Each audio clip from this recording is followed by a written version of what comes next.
Sahanavavatu Sahanau Bhunaktu Saha Viryam Karavavahai Tejasvinavaditamastu ma Vidvishavahai.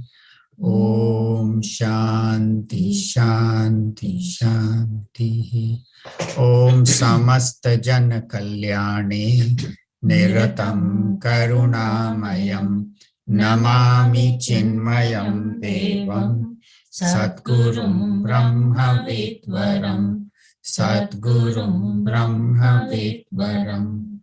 Om Parthaya Pratibodhitam Bhagavata Narayanena Swayam Vyasena Gratitam Purana Muninam Madhye Mahabharatam Advaitamrita Varshinim Bhagavatim Ashtadashadhyayanim Amba Tvamanusandadhami Bhagavad Gita Bhavadveshinim Yam Brahma Varunendra Rudra Marutaha Stunvanti Divyaistavai Vedai Sangha Padakramo Panishadai Gayanti Yam Samaga Dhyanavasthita Tadgatena Manasa Pashyanti Yam Yoginaha Yasyantam Navidut Sura Suragana Devaya Tasmai Namaha Devaya Tasmai Namaha. Om Shri Ganeshaya Namaha. Om Shri Saraswatyai Namaha. Om Shri Gurubhyo Namaha.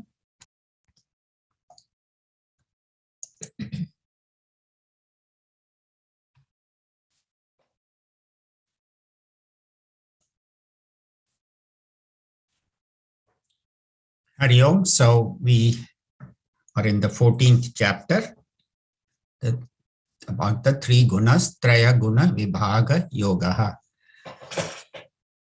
So Bhagavan starts this chapter by talking about the glory of this chapter. Bhuya eva pravakshami jnananam jnanamuttamam yad jnatva munaya sarve paraham siddhim ito gataha. I will tell you this highest knowledge, the knowledge of all knowledges, knowing which wise contemplative people who have thought about this and have applied that have reached the highest. Because this knowledge, as we will see later in the chapter, the knowledge of the gunas will lead to gunatit, one who is beyond gunas. So this knowledge will definitely lead you to the highest. So this chapter is complete. It's not only talks about the gunas, but how to cross them and reach that state of oneness with Bhagavan.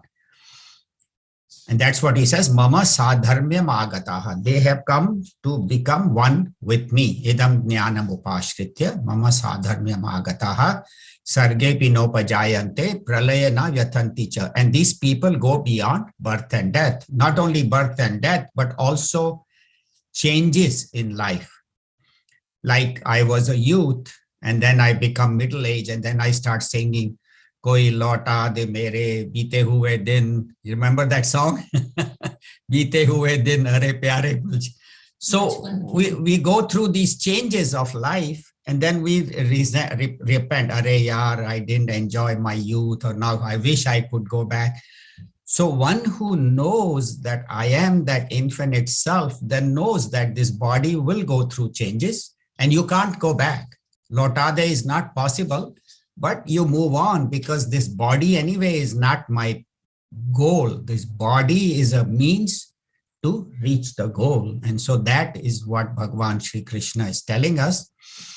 And then he talks about creation, that this Mama Yonir Mahad Brahma Tasmin Bijam Dadamyaham. So he says this Prakriti is the womb in which I place the seed. and Sambhava Sarva Bhutanam Tato Bhavati Bharat. And that's how all beings are created, as a combination of Purush and Prakriti.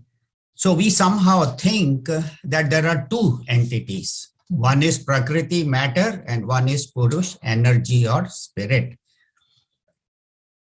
But Vedanta talks about Advaitam, that there is only one. There is no two. There is no three. There is no multiple. There is not 7 billion humans. There is not that many beings. It's only one. And why do we see the variety? Bhagavan says that is our fault that we see the variety. Actually, I am alone, one.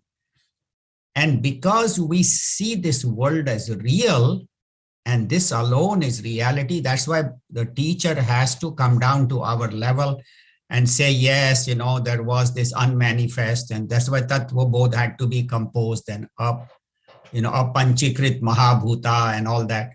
So actually this world is an illusion. It is an appearance, but we give reality to the world. And so the teacher has to come down to our level of ignorance and bring us up to his or her level, the teacher's level, and then take us beyond this world. That's why they say, go beyond this mind and intellect thoughts, go beyond vasanas.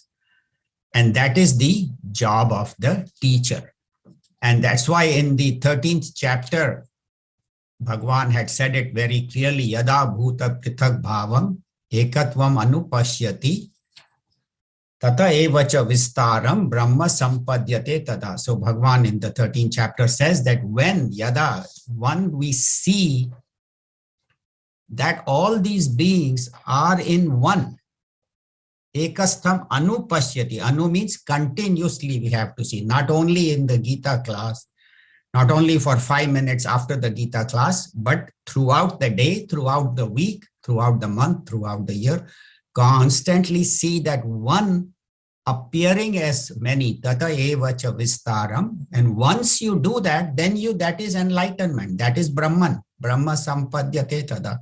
There is nothing else you have to do. You don't have to stand on one leg for thousands of years. You don't have to sit in the snowy Himalayas. No, just see that Brahman everywhere. That's all. It's very simple. It's knowledge. It's not any action. It's not by doing this, I will realize Brahman. All you have to do is know that Brahman alone is everything and that Brahman is me. Because if everything is Brahman, then I am also Brahman. And just like the waves, Gurudev says, the waves are nothing but the ocean water. All the waves are in the ocean water, and the ocean water itself has become the waves. The ocean is big, the waves are small, but the essence is water.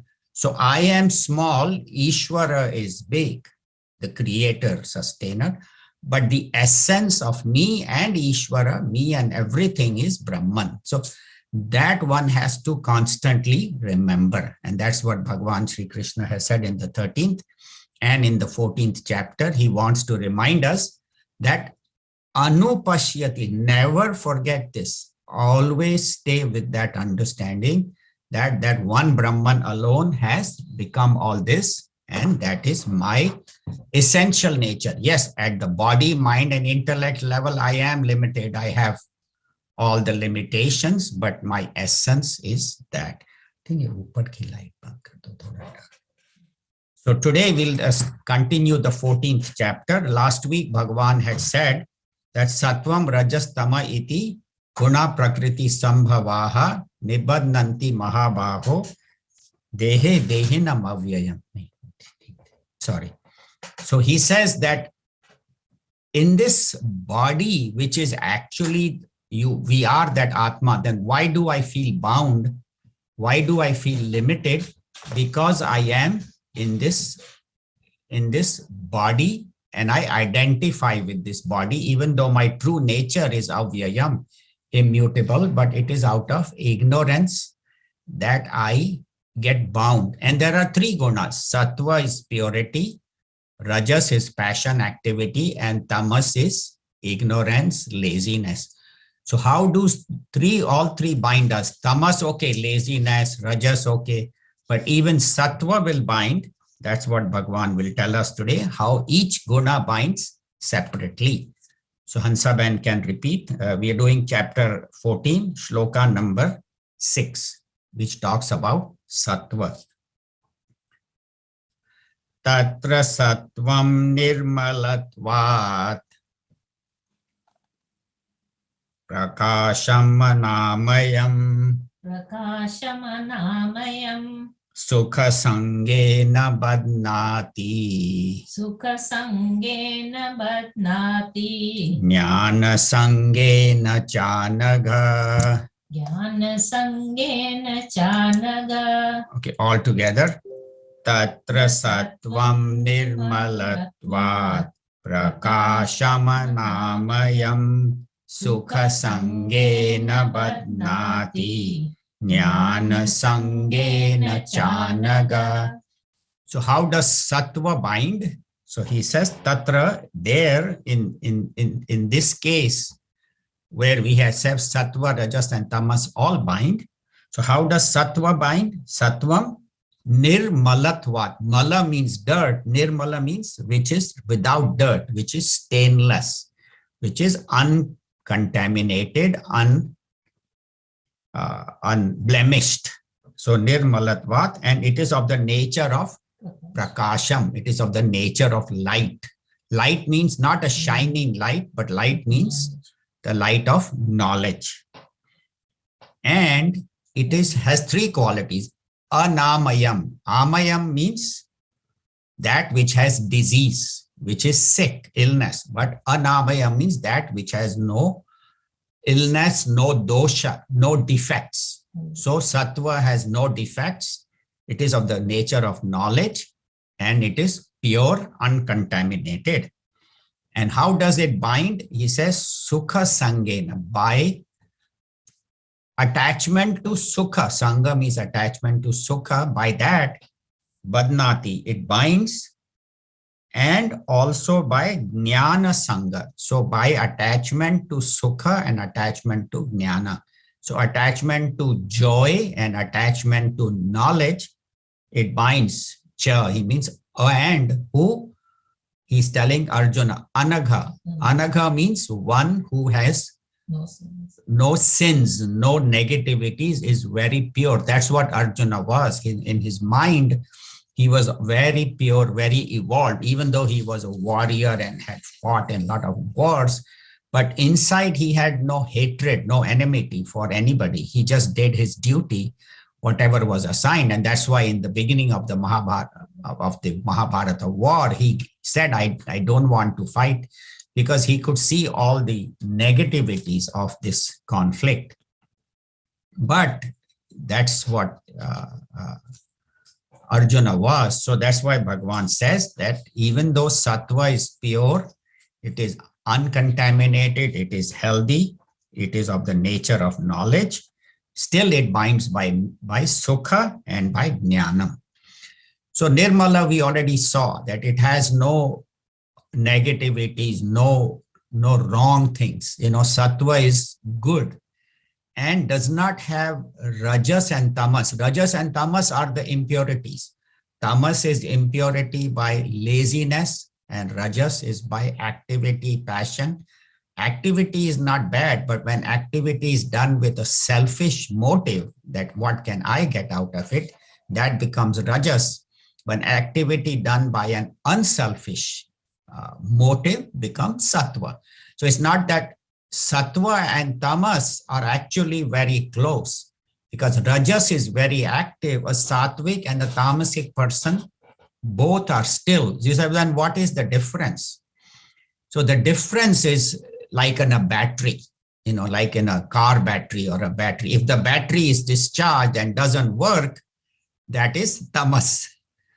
A battery that is all the time working, suppose there is some short circuit and the battery is constantly working, then it will get discharged very shortly, and that is rajas. Sattva is where the battery has enough storage, and when it is required, it can drive the car as fast as you want. You want to drive 100 miles an hour, you want to go in a race and drive 200 miles an hour, the battery is available. So sattva is like that battery which is held in storage, but at the right time, it does work with an unselfish attitude. That is very important.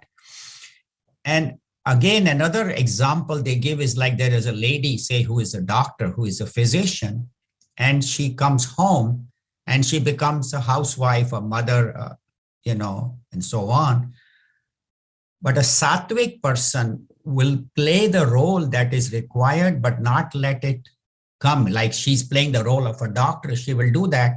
And when she comes home, she's fully there as a mother. She's no longer playing the role of a doctor, and whatever is required, she will do. Next morning, when she has to go back to work, she will not leave the children, but mentally, she will not have that. On the other hand, a Rajasic person who is a physician, and she comes home and her mind is still worried, that patient is not doing well. I hope they make it, she's in the hospital all the time. And then she's not able to be a good mother because her mind is still on the work. And then next morning when she goes to work, her mind is on the children. My 2-year-old was having a cold last night. I hope the babysitter gives him med. So a sattvic person, of course, the tamasic person will not do anything. His idea is just to sit, which we'll talk in detail. But a sattvic person will do what is required for the moment without letting their mind get contaminated by tamas and rajas. And that is called sattva. And nirdosha, as we said, has no impurities, no negativities, no faults. And when one is in a creative mode or a creative mood, then sattva is predominant. That's why we see in all artists, in all great musicians, great poets, when they are singing or when they are composing, or a writer, or even a scientist, carrying on a lot of great work, making new inventions and discoveries, sattva is predominant. So that is the nature of sattva. It is of the nature of creativity. It is the nature of energy that is to be used at the right time. They say, then how does it bind? See, that's what the shloka says. So Bhagavan says, Sukha Sangena, Jnana Sangena. How can it bind by Sukha? Don't you think Sukha is good? Yes, Sukha is good. But then when I get attached to that Sukha, and I say, why is it not there? Then that becomes a problem. So say I'm sitting in meditation. My mind is very quiet, very peaceful, wonderful. And then when I get up and then my child is screaming in my ear, then I say, why don't I have that peace of meditation?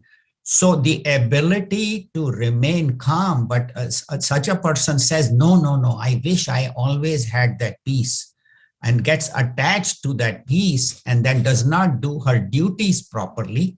That is bondage. That yes, there will be moments when the mind will be peaceful, or I'm sitting in puja in front of the Lord, or I'm sitting in a temple or a place of worship, then my mind is peaceful. But then when I go into the marketplace, then I say, why is not my mind peaceful like it was in the temple? That is called Sukha Sangena Badnati.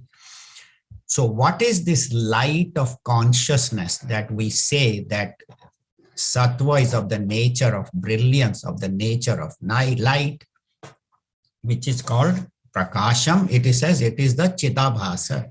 Chidabhasa means the reflection of consciousness in the mind and intellect, which gives life to the individual. Gurudev in his commentary says, like there is a bucket of water and the sunlight is reflected on the bucket and then illumines the room.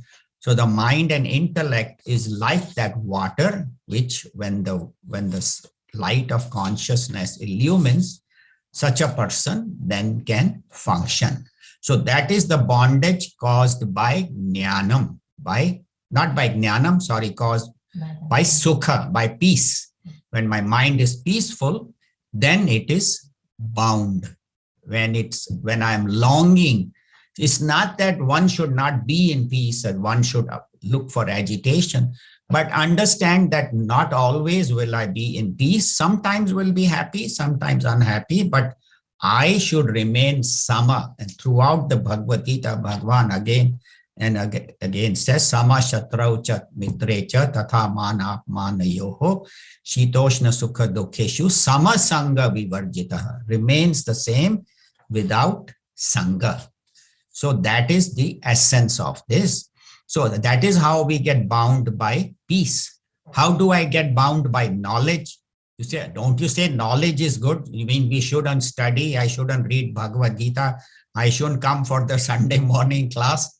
No, what we are saying is that knowledge can bind when our goal is only to acquire knowledge. Keep on reading. Oh, ye bhi pada, wo bhi pada. I read this philosophy, that philosophy. I listened to this Swami, that Swami, this teacher, that teacher. I read this book, that book. Keep on reading, listening. And then I can check off. I have so many books I have read, so many lectures I have attended, so many. But am I putting that in practice? See, the goal of life is not only to acquire knowledge, but to bring knowledge into my life. So knowledge should not become the goal. Knowledge should be means to achieve the goal of enlightenment, of becoming one. So constant abidance in that truth is the purpose of knowledge. So knowledge is good. We're not saying you shouldn't study, shouldn't listen to lectures, shouldn't meet. But it is better than not listening, of course, better than not reading. But then one should not get bound with that knowledge that I keep on. Use the extra time to contemplate upon it. That's what they say. Think about this knowledge that you have heard, maybe read it again, and then try to bring it into your life. That's what Gurudev had said. Don't go through Gita, let Gita go through you. Become one with the Bhagavad Gita. So that is how. Second way knowledge can bind is when it creates arrogance. I know more than all these people. I have read so much. I have studied. These people don't know much. So if arrogance comes, then that is even worse. That's why they say, Vidya dadati vinayam. If knowledge gives you arrogance, then it has defeated the purpose. The knowledge should give you humility and gratitude to Bhagavan and gratitude to Pujya Gurudev Swami Chinmayananda Ji, because of whose grace and blessings we all are gathered, and all these books we have. This whole mission is his gift to us. So constant gratitude to Bhagavan and to Pujya Guru, because ultimately that alone will take us beyond this. And one should understand that this sukha and this knowledge are both temporary. What I want is permanent. And that is why only a guru can take us beyond gunas to become gunatit. And what is the qualities of gunatit? Bhagavan Shri Krishna will tell us in the end of the 14th chapter in a response to Arjuna's question. So sattva binds us by attachment to peace and happiness, and attachment to knowledge in the form of arrogance and not just acquiring it, not living it. So now we'll do shloka number 7. How to diagnose rajas. Yeah, this is how rajas binds us. So this is very good, which is 99.9% of us are in that rajas. So we should pay a lot of attention to this, because this is where we all are. We are not in sattva, and thank God we are not in tamas. At least we are sitting and discussing. So we are all in rajas. So this applies to all of us. So shloka number 7. Rajo ragatmakam vidhi. Rajo ragatmakam vidhi. Trishna sanga samudbhavam. Trishna sanga samudbhavam. Tannibadnati kaunteya Tannibadnati kaunteya karma sangena dehinam. karma sangena dehinam. All together. Rajo ragatmakam vidhi Trishna sanga samudbhavam Tannibadnati kaunteya karma sangena dehinam. So how does rajas bind us? Rajo, here he's talking about rajas. Ragatmakam. Raga means liking, excessive want, excessive desire. So that ragatmakam, know rajas to be the nature of raga. Vidhi, know it to be. And what does this rajas do? Krishna and Sangha samudbhavam. It creates Trishna. Trishna means intense thirst. Bhagwan Buddha, Gautam Buddha ji calls it tanha, which is the same meaning. Tanha means intense longing. I must have it at all cost. And so Rajas creates Trishna, that is longing, and Sangha, attachment. I get more and more bound.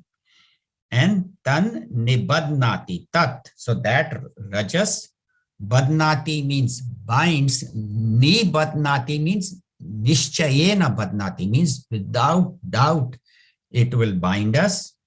And how does it bind us? So Bhagavan says, this dehinam, to this dehi, it binds by karma sangha, by attachment to karmas, by attachment to action. Why does he say dehinam? Because he wants to remind us that you are not this body. This dehi is a role you are playing. Again and again, Bhagavan, in the next shloka, again he will say dehinam to remind us that we are not this body, but you are this owner of this body and you are that supreme consciousness. So Rajas is the nature of raga, attachment, liking, and it creates desire and attachment, and it binds us by actions. So raga and trishna are the same as yoga kshema. So yoga, here trishna means what I don't have, I want to have.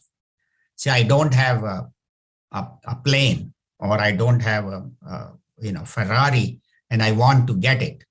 So that is yoga. And then kshema is now I want to maintain. Now I have got a plane. Now every time I fly it, it is $5,000 of fuel. Or I bought a house, which I couldn't afford. Then I have to pay the mortgage, or I have to maintain the house when it becomes old, So yoga kshema is raga and trishna. Trishna is desire. Raga is I first want to get what I don't have. And then once I have it, I get attached to it, where I can't live without it. I have to have it. And they say that this are like a seed and a plant. Just as a seed creates a plant, plant becomes a tree, tree creates a seed. And so this anyo anya, that is called, that one is dependent upon the other. So raga and trishna is like that. Once I have a desire, I get it, then I get attached to it, then I can't live without it, then it's like a cycle, then I want more of it. And then if I have it, then I get pride. If I don't have it and somebody else has it, I get jealous. And then I get anger. Why can't I get it? Why don't I have it? Why did I lose it? Why does somebody have more? So all these negativities, one after the other, come. Why? Because I have this. Not that one should not possess objects. Not that tomorrow you say, okay, now I'm going to put on orange clothes and my house I have put on sale, le jao, whatever things I have. Not like that. But I do not depend on objects for my happiness. Because if I have that idea that by possessing I'll be happy, Then Bhagavan says, karma sanga. Then I keep on doing actions more and more. That's why a rajasic person, if you see him, he doesn't stay still. You say, ek jagah baith jao. He won't sit. I have so much to do. I have this to go. I have that to do. I have this book to read. I have this job to do. Never, they don't stay still in one place. Even when he's driving, he's, playing the drums on the steering wheel or on that, dashboard or the glove compartment. And even at the traffic light, if the car is stopped for a second, he'll take out his phone and check his messages. And even when he's supposed to do nothing, he's just put on the TV and flip the channels or just take out the phone. So that is called raga, where the actions are continuously going on. That's why, they used to tell children, don't just sit there, do something. Now, teacher tells us, don't just do something, sit there. Sit in one place and don't do anything. We have to learn to sit and do nothing. Not that I'm saying waste your time, but periodically take out 5 or 10 minutes and just contemplate. Just look at the nature, look at the beautiful trees, or look at God's presence within, look at the birds. So take time to do nothing. Nothing does not mean sleep or laziness. Nothing means sit in sattva, sit in purity and think about God. So because what do we think? That success only comes by work. That is good.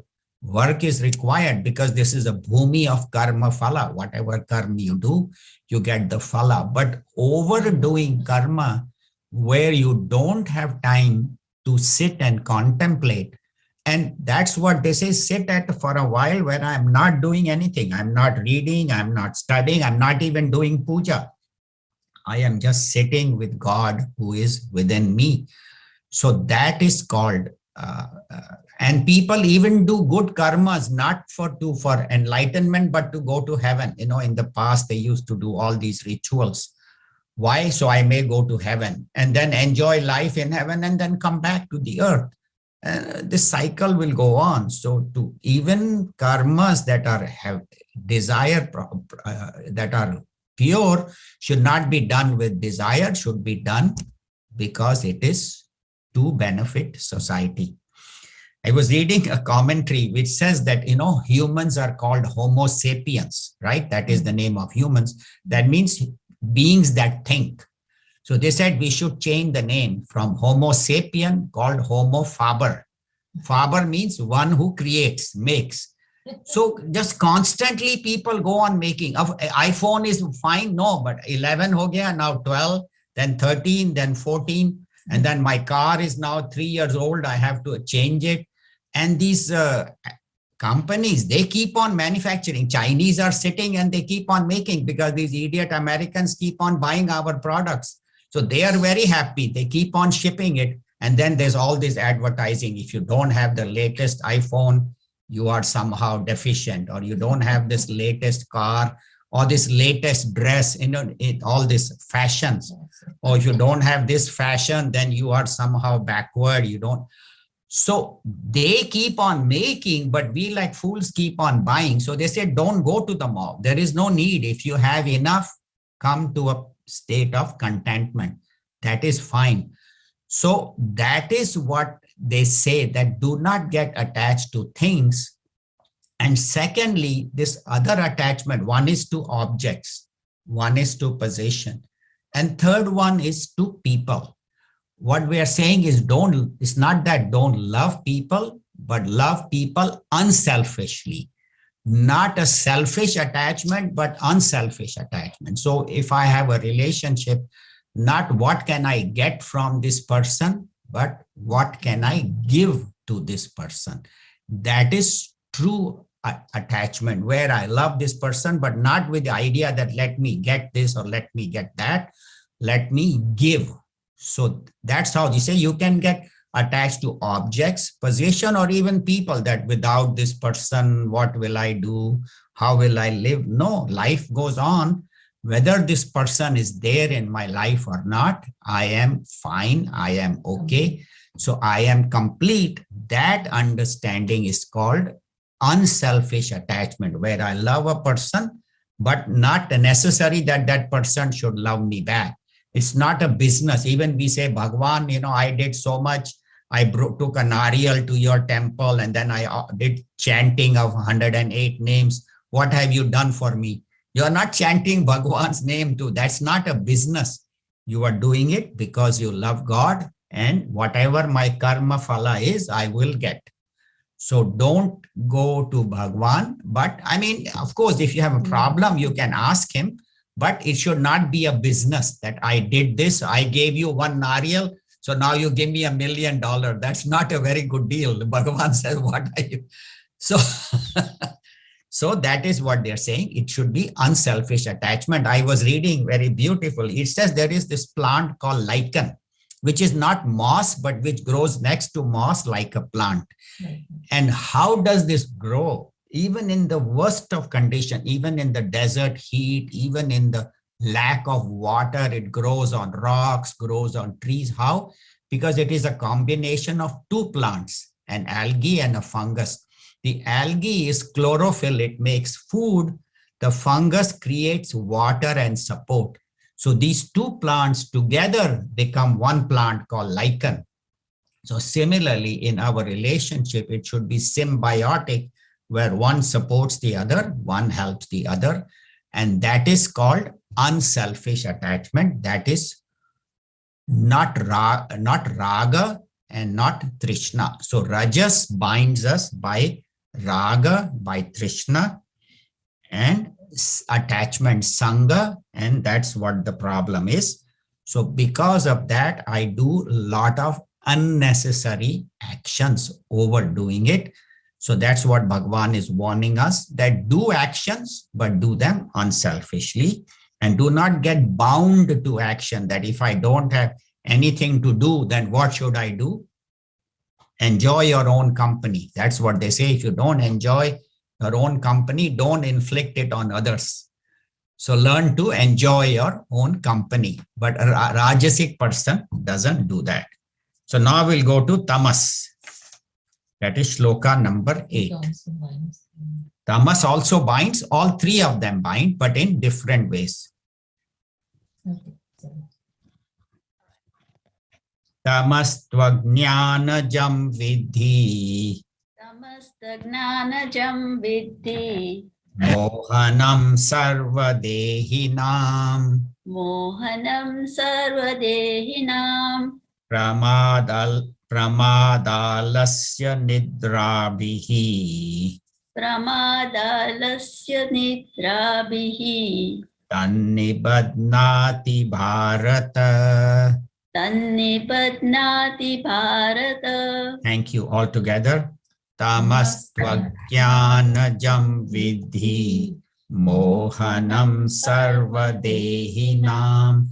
Pramadalasya nidrabhihi. Tannibadnati bharata. So Bharata, O Arjuna, who belongs to the Bharata family, Bhagavan says, Tamaha, but Tama also, but how does it bind? Ajnanajam. Ajnanajam means out of ignorance. So tamas binds us out of ignorance. Know that, vidhi, know it very well, O Arjuna. And what does ignorance do? It causes delusion, where I don't really know who I am, and I get deluded and I think I am something else. So sarva dehinam, so all beings who are in this body can get bound by ignorance, which is tamas. And what does this do? This ignorance and delusion, it says it causes three things. Pramada means heedlessness, I don't care. Alasya means sleep. Alasya means laziness, and nidra means sleep. So with these three, with these three, the third case, that tamas nibadnati. Again, badnati means binds, nibadnati means completely binds, O Arjuna. So it binds by pramad, alasya, and nidra, and it is delusion caused by ajnanam. So we'll talk about what is this. So Gurudev in his commentary says that it binds us to our lower nature. We are of that nature of supreme consciousness, Brahman, that Atman, but I get bound to my body, mind, and intellect. And why does this happen? So they say there is the power of Maya. Maya, which causes a avarana, which causes a veiling. And because of veiling, I am not able to know my true nature. And because of that, I project this whole world upon Brahman. So avarana and vikshepa. So because of veiling, then there is agitation. And that is what happens to this individual. And it is says it is because of aviveka. Aviveka means lack of discrimination, lack of right understanding. And if there is no lack of right understanding, then the person behaves in a wrong way. One commentary I heard, he says, the person is not thinking, but thinks he's thinking correctly. See, he doesn't know, but he still thinks I know. See, that is the problem. Ek to hota na, I say, okay, I don't know. Guru, you please tell me. He says, no, I already know it. I don't need to go to the teacher. So that is called thinking I am thinking correctly, but actually he is not thinking. So why does he not think correctly? Because his understanding is wrong. See, the understanding that I am that is wrong. And even his desire to work is gone. So that's one problem, is that pramada. Pramada means not remembering, not understanding, not caring. That is one. And alasya means mañana. You know, there is a famous line in Spanish, mañana, kal karenge. Aaj nahi, you know, that is the famous line. You know, that is we'll do it tomorrow. I don't have time today. One is that he doesn't know or he doesn't remember. Second one is he knows very well what he needs to do, but he won't do it. I won't do it. And then Tamas will say, look at this guy, with one finger, I can throw him down on the bed. He says, no, you're not throwing me down. I decided not to get out of bed. I chose him. So that is ignorance, where I think I am choosing it, but actually I am compelled by my nature. And that's why the tamasic person's famous line, most favorite line is, I give up. I'm not going to do it. I can't do it. I won't do it. I'm too tired to do it. I'll do it tomorrow. All those things. You know, that's why I think I've told this joke before, you know, but anyway, so the point is that he gives up. You know, I think all I can repeat, aaj kare, no, kaal kare so aaj kare so ab, pal mein parlay hoegi, fer karega kab. You know, that's what Kabir does. He said, kaal kare so aaj. So the other guy says, aaj kare so kaal kare so parson. Itni bhi jaldi kya hai? Jeena to hai barson. Why? I mean, do it tomorrow. Right? You have so many years to live. Why aaj kare? Just relax, enjoy life. Sleep, you know, that is their favorite thing. Nidra bihi.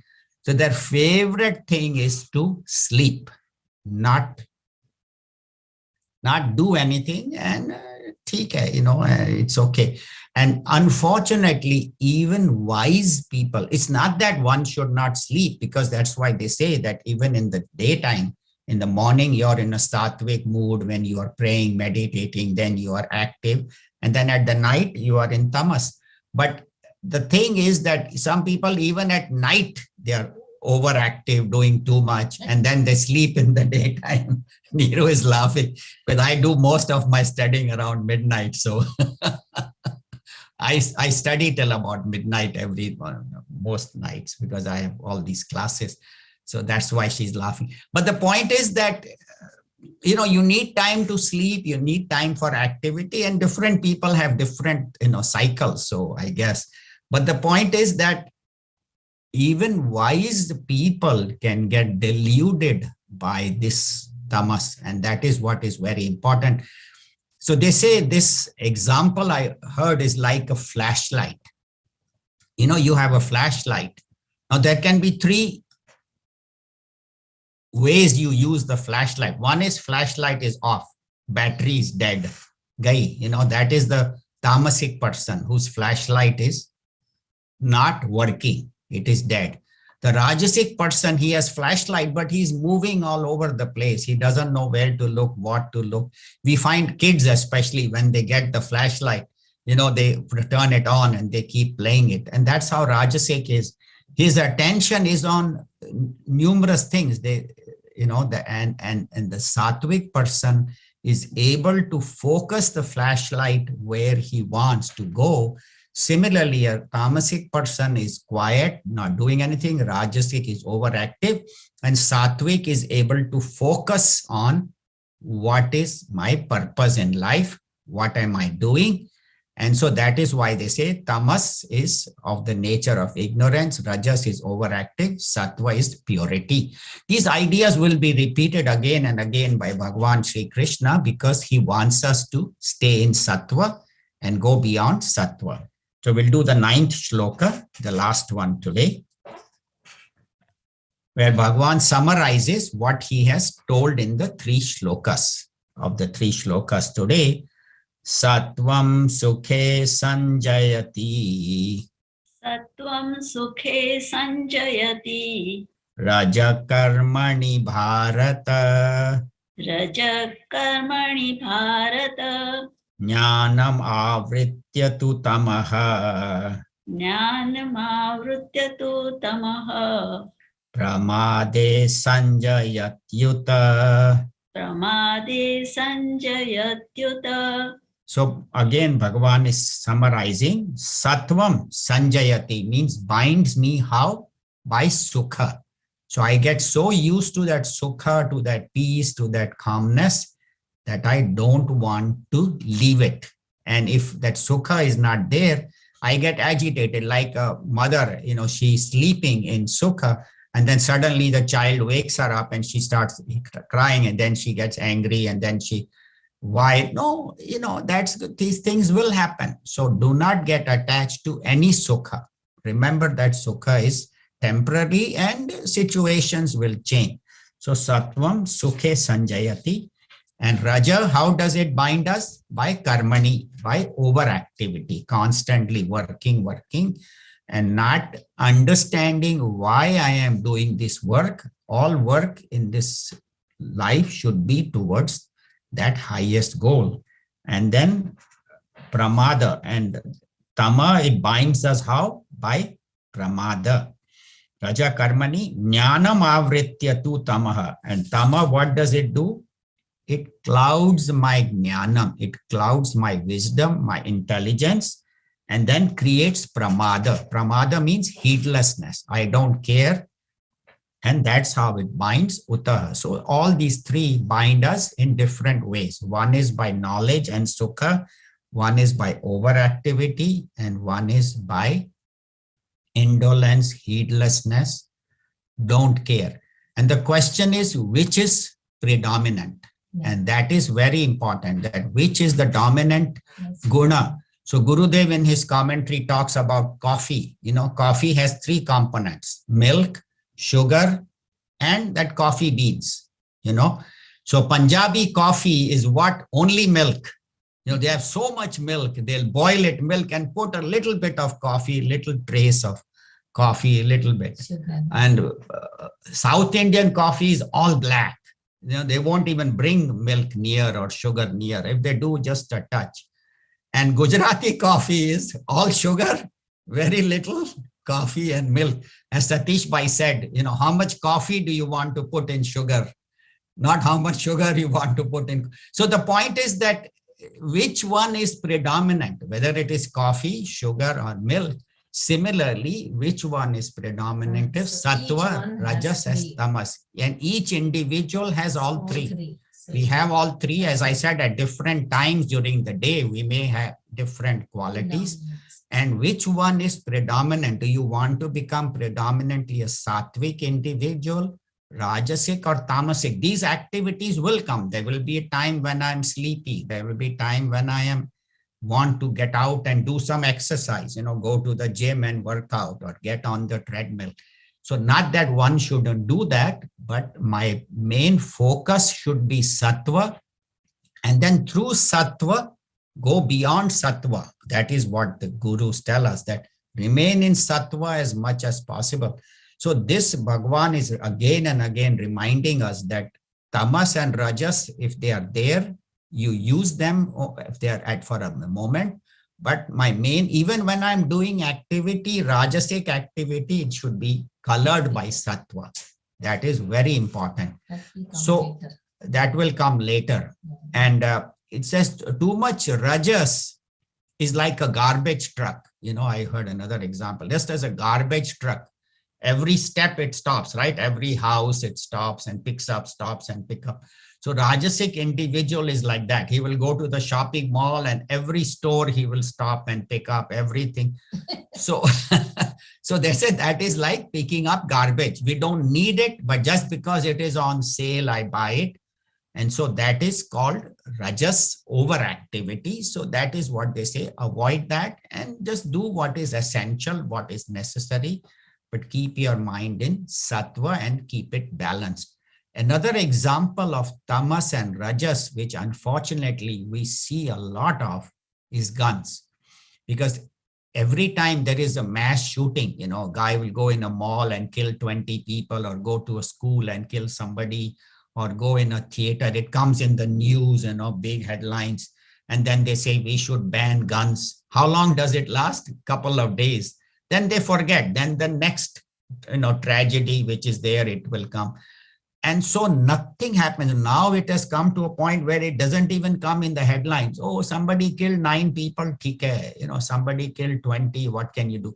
So the point is that slowly, we are getting used to all these wrong things. It has become normal. You know, killings have become normal.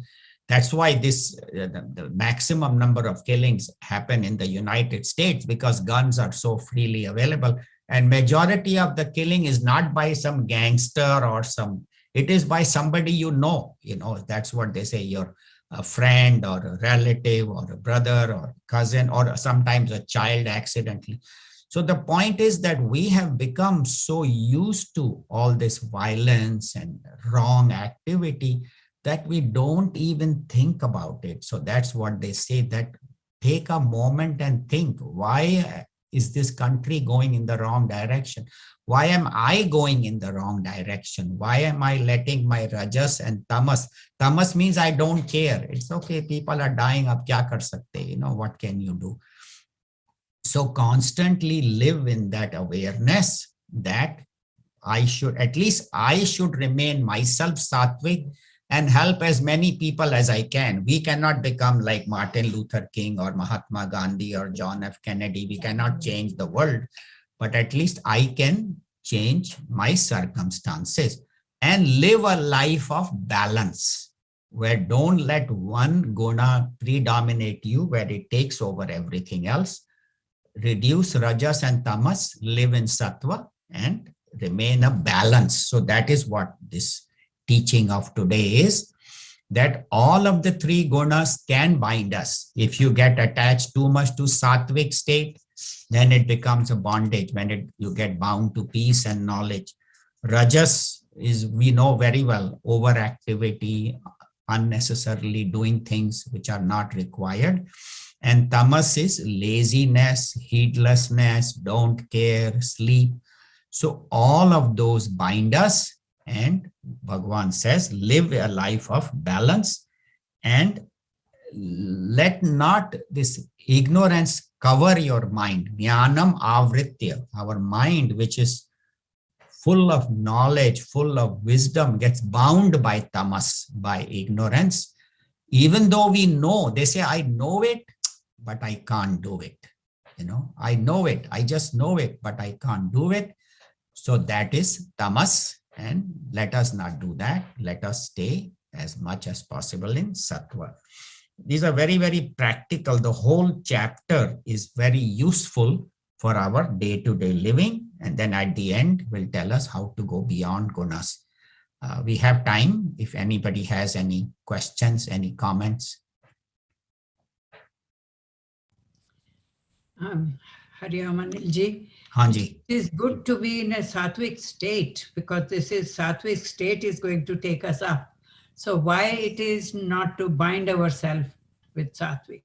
No, sattvic state will take us up, but if the sattvic state is not going to be there all the time, you cannot all the time be in sattva. So to start missing it, like I said, example, I am doing meditation or puja, I am in sattva, but I cannot do meditation 24 hours, cannot do puja. So when I'm doing activity and I say, oh, I wish I was in sattva, that is what is, that is attachment. Where or as I said, knowledge that I know so much. And if you become proud or arrogant, or I am meditate better, or I'm a better person. So all these things. Yes, as much as possible, we should stay in sattva, but not get attached or dependent on it. That if it is not there, I become miserable. So that I think. Does that answer your question? Or? Yes, thank you. Can I add a little bit more to that, please? Yeah, sure, definitely. At the highest level, Guruji says that renounce even the subtler joy of the divine absorption or the peace of meditation, because it obstructs our experience of our true nature of bliss. It is an obstruction. That's why it says give up that also. Then you will realize the blissful self. Otherwise, we'll be identifying only that joy and that peace only, and we'll stay at that level, would not go higher up. Thank you. That makes very much lot of sense. Thank you so much. Yeah, even that, see, Gurudev also says that it is like three chains. The sattva is like a gold chain, and rajas is like a silver chain, and tamas is like a iron chain. But they're all chains, but they all bind you. So you need to go beyond that. So that Kusum said that if you want to realize your true nature, you have to transcend all these three gunas. Right. So that is why the attachment to even sattva will keep you from not going. Right. Stay as much as possible in sattva, Actually, that should be our goal right now, to to reach sattva. But then we should transcend even that. Right. It means dependence on that or attachment to that. The sattva will come, rajas will come, tamas will come. As much as possible, keep our mind in sattva. And only through sattva you can transcend sattva. You cannot transcend sattva if you are in rajas or tamas. In sattva, then you go beyond the mind to that state of enlightenment, which the rishis describe, which actually cannot even be described by the mind or by the speech. You cannot describe it. That's what this. Even sleep, we all sleep at night. So we are all in tamas. So if you oversleep, then that is bad. But if you sleep your 6 hours, whatever it is, 7 hours, then that is okay. But if you get attached to it, that is like you're sleeping till 11, that is right. Attaching to, yeah. So like that, overdoing things. Anything else anybody would like to add?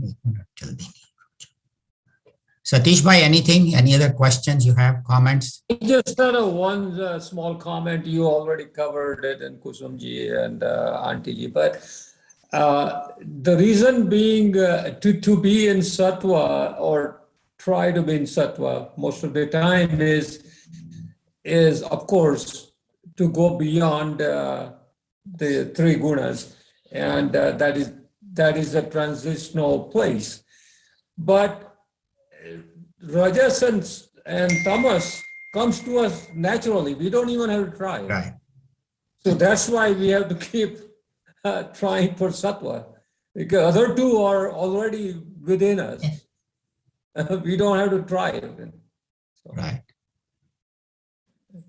Yeah, good point. Thank you. Yeah, Lata, go ahead. I have a question.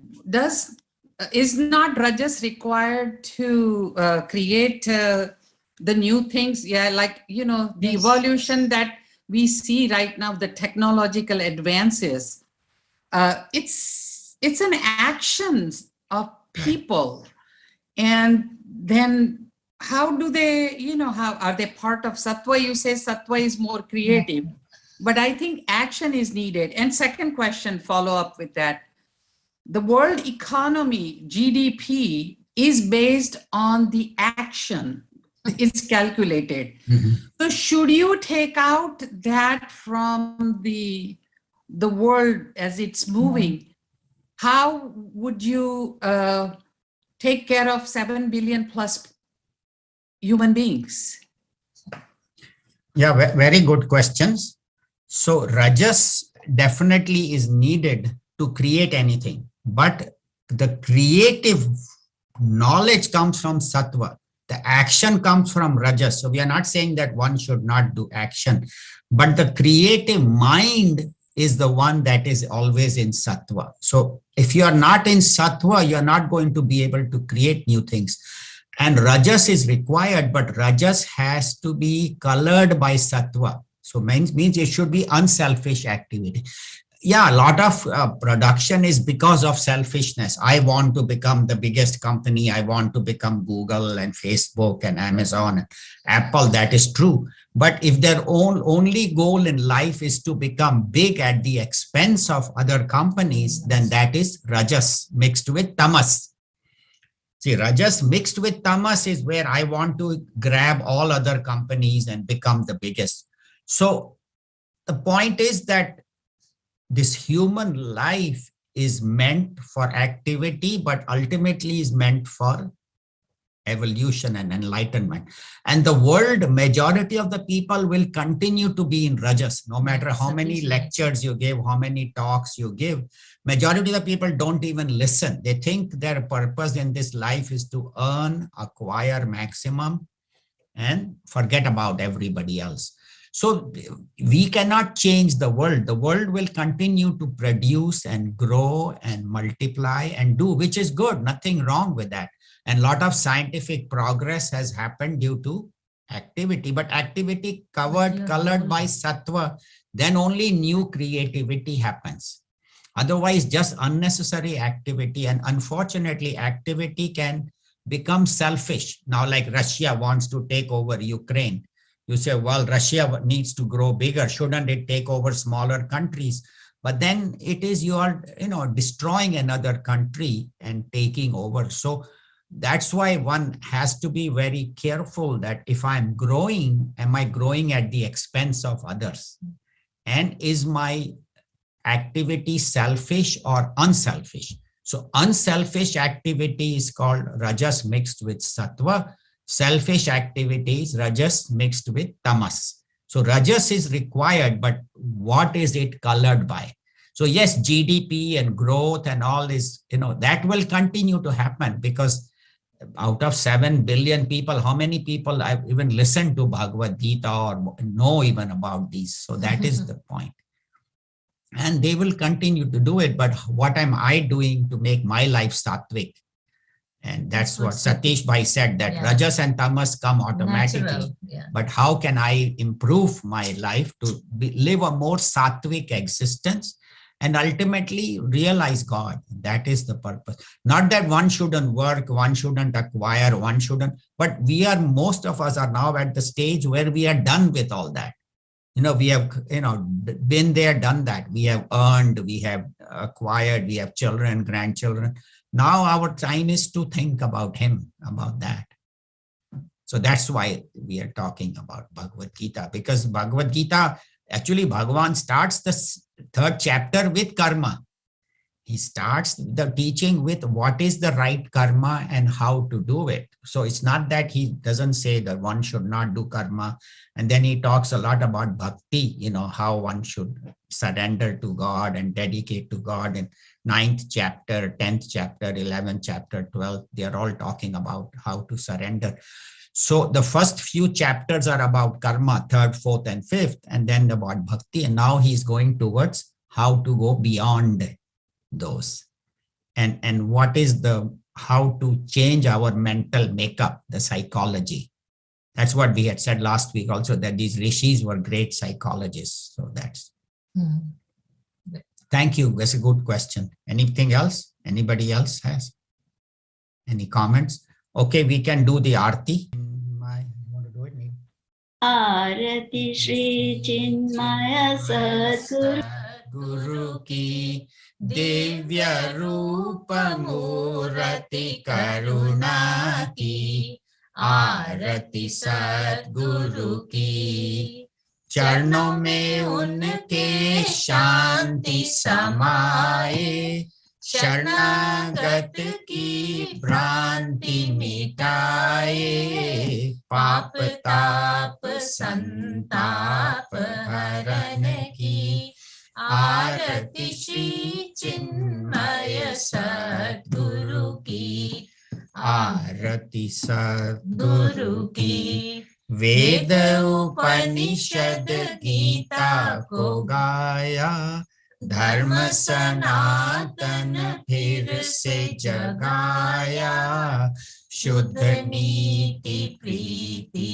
Shankar की आरती श्री चिन्मय सद्गुरु की आरती सद्गुरु की सिद्ध बाड़ी की तपो भूमि में नित्य विराजे गुरु हमारे भक्त हृदय आनंद श्रोत्र की आरती श्री चिन्मय सद्गुरु की आरती सद्गुरु की आरती सद्गुरु कायेन वाचा मनसेन्द्रियैर्वा भूतात्मना वा प्रकृते स्वभावा करोम्यद्यत् सकलं परस्मै नारायणायेति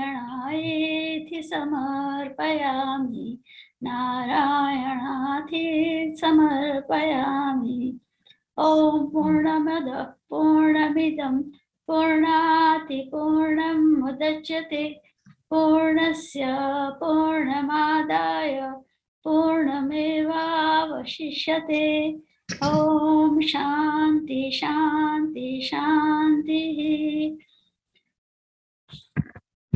सर्वे भवन्तु सुखिनः सर्वे सन्तो निरामयाः सर्वे भद्राणि पश्यन्तु मा कश्चित् दुःखभाग् भवेत्। ॐ शान्ति शान्ति शान्ति। हरि ओम श्री गुरुभ्यो नमः। हरि ओम। Thank you very much. Everybody can please take the Aarti.